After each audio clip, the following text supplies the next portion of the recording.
سڵاوی خۆی گەورەتان لەبێت چۆن خوێندکاران هیوادارم زۆر باش بن لە ڤیدیۆکی نوێ گەڕاینەوە لاتان کە ڤیدیۆی ئەم جارەمان تایبەتە بە خشتەی تاقیکردنەوە چکە لە ڤیدیۆکانی پێشووترا باسی شێوازی سەیکردنمان کرد لە مانگی پیرۆزی ڕەمەزانە بەڵام ئەم جارە باس لە خشتەی تاقیکردنەوە ئەکەین واتە تاقیکردنەوەی 20ەکە لە مانگی پیرۆزی ڕەمەزانە جاکە تا ئێستا خشتێکی باشتان دارنەوە یان نازان چۆن خشتەیەک دابنێن بۆ کاتی ڕەمەزان بۆ تاقیکردنەوەی 20ەکانتان و سەیکردنی ڕۆژانەش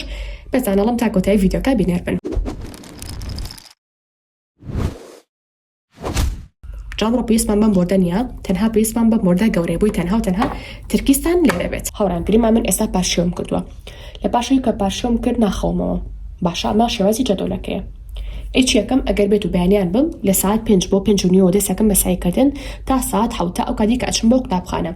ئەگەر تاقیکردنەوەی 20ەکەت هەبێت باشە سعی لەوانەیە ئەکەی کە ئەمڕۆ تاقیکردنەوەی 20ەکەوتیا هەیە لەوانەیە دوێنێ سعیت کرد بێ بەڵام تەنها پێداچوونەوەت ما بێ ئەگەر پێداچوونەوە ماوە ئەو ساعت بۆ ساعت و نیوە دابنێت تەنها بۆ پێداچوونەوە. ئەگەریش هێشتا ئەڵی مامۆستا لە سایکردن تەواو نەبووم چی بکەم ئەتوانی ئەو ساعت بۆ ساعت و نیوە دابنێ بۆ سایکردنی تاقیکردنەوەی 20ەکە نەک پێداچوونەوەکەی. ئەگەر هەر بژ لێ مامۆستا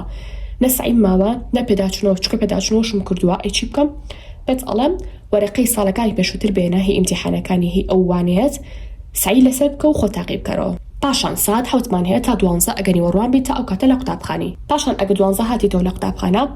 ساعتێک بۆ ساعت و نیوەک پشووبە ئەتوانی لە ساعت 2ەوە ئەشتوانی لە ساعت 1:30 دەستکەی بەچی دەستکەی پێبێداچوونەوەی ئەو وانانی کە ئەمڕۆ هەت بووە یعنی ئەمڕۆ تاقیکردنەوەی 20ەکەت کرد بەڵام دەرسی ترتان خوێند وابوو ڕەنگە زۆر باش سعیتیان نەکرد بێت تەنها پێویست بەوەی کەم ڕاجعەیەکی خێرای بکەیت چونکە مامۆستاکۆ لە پۆلەکە بە جوانی شەرحی کرد بۆیە هەڵ بە ئەو ساعت بۆ ساعتە دابنێ بۆچی دابنێ بۆ پێداچوونەوەی ئەو وانانی کە ئەو ڕۆژە هەت بووە هەمیشە وتومانە پێداچوونەوە زۆر گرنگە و نهێنی ئەو خوێندکارانەیە کە یەکەمن کاتە تێگەیشتین کە مەرج نییە 100% بەپێ ئەم خشتەیە بڕۆی تەنها بۆی دامناو بۆی کە مەفهومەکە بووی کە فکرەکە تێبگەن و وەری بگرن ئەگەر ناتوان دەستکاری ساعتەکان بکەن 10 دقیقە کەمتریکەنەوە نوی ساعت کەمتریکەن و زیاتریکەن بەپێی خۆتان و بەپێی قۆناغەکەتان و بەپێی وانەکانتان کاتەوە کوتمان ئەتوانی لە 1:30 دەستکەی بە سایکردن تا ساعت 2 بۆ ئەو وانانی کە ئەمڕۆ هەت بووە ئەتوانی لە 2 دەست پێ بکەی بە سایکردن تا 2:30 بۆ ئەو وانانی کە ئەمڕۆ هەت بووە بەڵی خۆتان. پاشان دواتر لە ساعت 2:40 ئەوە چوارە بەزام جوان دیار نییە یعنی لە 2:30 بۆ 2:40 10 دقیقە ئیسراحەتێکەکەن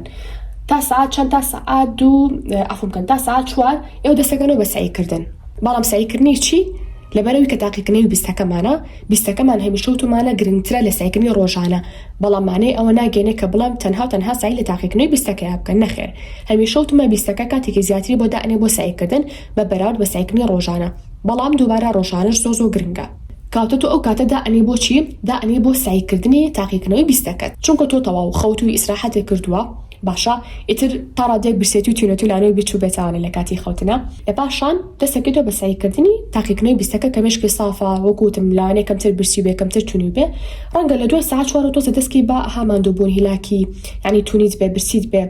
ئەتوانی پێش هەموو شتێ 10 دقیقە ئیسراحەتێک بکەیت 10 دقیقە ئیسراحەتێکێکی هەر شتێکەکەی بیکە شتێک بێ کە مێشکیش ئاسوودە بکە لە ساعت 4 و 10 دقیقە بۆ 5 و 10 دقیقە زۆر برسیتە بێ هە تاقەتی ئەو شتانە نابێت کە زۆر پێویستی بە تەرکیزە یان حەزە لە شتێک نێ کە زۆر سترێسێ بخاتە سەر ئەی ئەکەی ئەوانانی کە بۆ نمونە بۆ بەیانی هەتا ئەتوانین لەو کاتیانەیە لەو ساعتەیە ئەو وانانە هەڵبژێری بیکەی لەوانێوانی کوردی بێ فیزیا بێ هەر شتێک بێ گرنگ ئەوەی کەم داخڵە هەوڵ بەلەو ساعتەیە لانیکەم نیوەی یان زیاتری سعیەکانی بەیانی تەواو بکەیت ئێوە هەم تاقیکردنەوەی 20ەکەتان هەیە یەکەم وەبزانم وانەیە لە زۆربەی قوتابخانەکانە لە هەنێ قوتابخانە دووهەم وانەیە تاقیکردنەوەی 20ەکە ئەکەن و پاشان دەرسی تر ئەخوێنن من مەبەستم ئەو دەرسانی ترە پاشان ساعت 5 و 10 دقیقە بۆ 7:30 ئیتر ئیسراحەتەکەن نوێژەکەن ڕۆژوەشکێنن خۆی گەورەی لە هەمووتانی قبوڵکەن ئینشاءالله بۆ نمونە نانە خۆن قاپەشۆن هەر شتێکەکەن ئیتر ئەگەریش ئەچم بۆ نوێژی تەراویح لەوانەیە ساعت 7:30 بۆ 8 بێنەوە باشە ئەوەیان بۆ خوێندکارانە بەڵام بەشێکی گشتی بابڵین لە ساعت 7:30 بەتاوتی لێ ئەبنەوە تاوکەتە پشودانمان نووسیوە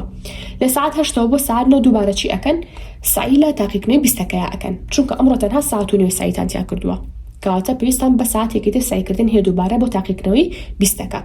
ئەگەر تەواو بوون ئەوە باشتر 9 بۆ 9 دقیقە ئیسراحەتێکی 10 دقیقەیە ئەکەن ئەگەر تەواو بووی چیەکەی ئەگەر تەواو بووی ساعت 9 دقیقە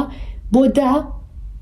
پێداچوونەوەی تاقیکردنەوەی 20ەکەتەکەی ینی گریمان بەیانی ئیمتیحانی بریکاریتە دوو بەش داخڵە نیوەڕۆکی سعیم تەواو کرد بەڵام شەو تقریبا ساعتێکم ماوە پێشەوەی کە بخەوم ئەم ساعتە چیەکەم هەوڵێم پێداچوونەوەی سعی بریکاری بکەم ئەگەر پێشتر فریاکەوتی لەگەڵ ئەم کاتانەیە پێداچوونەوەکەش بکەی ئەتوانی شەو هەر سعی بۆ وانەکانی بەیانی بکەیت ئەگەر شەڕڵی مامەسا من حەز ناکەم شەو پێداچنەوە بکەم حەزەکەم پێداچنەوە بکەم خەمە بەیانی کێشەنیە ئەتوانی ئەو ساعتی کە لێ تەمەنێتوانێت لە شەوە سعی لەوانەکانی بەیانی تا بکەیت کەواتە یعنی اختیاری زۆر لە بەردەمایە من حەز ناکەم بڵم ئیلا تۆ بێ ئەمەیان بکەیت چونکە مێشکی خوێندکار جیاوازە شێوازی سعیکردنی جیاوازە تەرکیز و قۆناغی خوێندنتان و هەموو شتێکتان جیاوازە بۆیە هەڵەتریشت ئەوەیە کە من بێشتۆبتان بەستمەوە بۆیە ئەم شتانە بە باسکردن تا خۆتان دەستکاری ژماری کاتژمێرەکان بکەن پاشان شەویش 5 دقیقە پێش ئەوەی کە بخەون جلەکانی قوتابخانەتان حازر بکەن بۆی کە سترێس نەبن بەیانی ئیتر قەڵەم و لاستیک و ئەو شتانی کە پێویستە بیبەن بۆ تاقیکردنەوە هەرهەمووی حازر کەن و جەدۆلی خۆتان جیا بکەنەوە ئەگەریش حەستان کە جەدۆلیتان بۆ دابنن بۆ ئەو کاتانی کە نێوەڕوانن لە کۆمنتە بۆمان بنووسن اینجا هاوڕێیان بیریشتان نەچێ کورسێکمان هەیە لە ئێستا بە ناوی بەهێزکردنی یادگە و تواناکانی لەبەرکردن یعنی هەر شتێک کە تۆ بتەوێ ئەتوانی بە مایەکی زۆر کەم و ئاسانتر لە چاوکەسێکی ترە لەبەری بکەیت چونکە ئێمە بابەتەکان لای خۆمان ئەکەین بەوێنە ژمارەکان لای خۆمان ئەکەین بەوێنە و هەر بابەتێک چیرۆکێکی بۆ دائەنین و هەر بابەتێک بە شتێکی دیاریکراوە ئەیبەستینەوە لەبەر و لەبەرکردن لای ئێمە زۆر ئاسانە ئینشاءالله ئەگەر ویستان بەشداریکەن نامەمان بۆ بنێرن بۆ تەلێگرام و تەواوی زانیاریەکانتان پێ ئەڵێن